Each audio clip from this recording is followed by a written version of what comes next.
We have today we'll vote on 5 judicial nominees and 3 U.S. attorneys. An additional 5 nominees have been listed for the first time and will be held over at the request of the minority. They are Judge Sarah Miriam, Second Circuit, Judge Laura Montecalvo, First Circuit, Tiffany Cartwright for the Western District of Washington, Nina Wong for the District of Columbia, and Steve Dettelbach to be the Director of the Bureau of Alcohol, Tobacco, Firearms, and Explosives. I'll speak about 2 of the nominees receiving a vote today. John Lee for 7th Circuit, Nancy Maldonado for the Northern District of Illinois, and then turn after that to Senator Grassley. We'll vote on the nominees in the order listed. I want to briefly address an issue which we are all very concerned about, and that was a report yesterday of the despicable threat against Supreme Court Justice Brett Kavanaugh. In the past few years, we have seen a growing threat and use of political violence against elected officials and appointed officials, election officials, police officers, school board members, lawmakers, members of the judiciary. It is inexcusable to engage in violence, threaten violence, or encourage it in pursuit of political goals. It is not constitutionally protected, nor will it ever be, whether that emanates from the right or the left.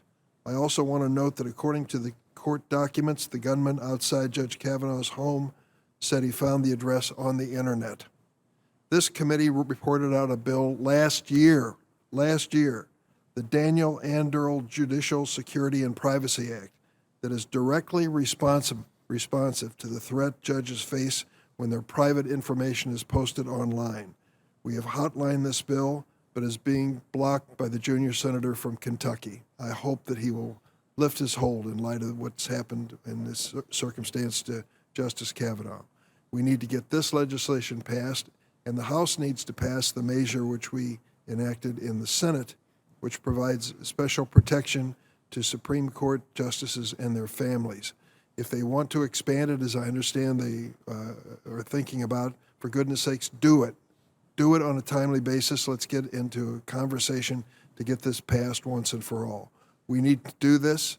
We've already had one gunman attack the family of a New Jersey district judge, Esther Salas, which gave rise to this legislation, and murder her son.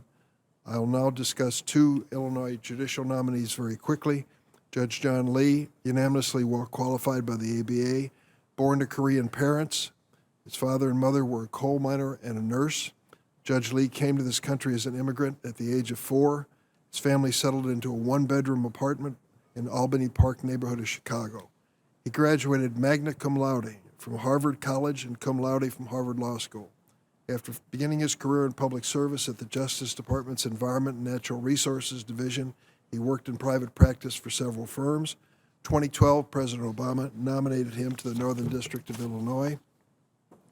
When he was confirmed by a voice vote, Judge Lee became the first Korean American to serve as an Article III judge in Illinois. Since joining the bench, he's written hundreds of opinions, presided over 35 trials that went to verdict or judgment, and sat by designation with the 7th Circuit a number of times.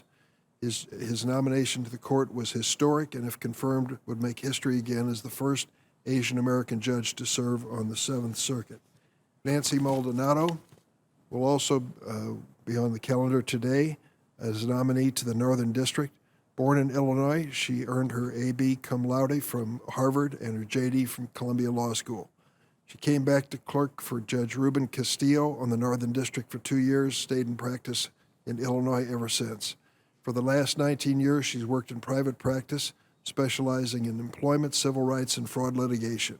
She's tried 3 cases to verdict or judgment. She's also served the state of Illinois as a special assistant state's attorney in Cook County to investigate fraud alleged by a whistleblower. Then in 2018, the Illinois Attorney General appointed her to serve under consent decree on employment discrimination cases. Throughout her tenure on the Illinois State Police Merit Board, she's also worked to ensure that the police protect and serve and to the best of their ability. Rated well qualified by the ABA. Both of these nominees have the strong support of myself and Senator Duckworth.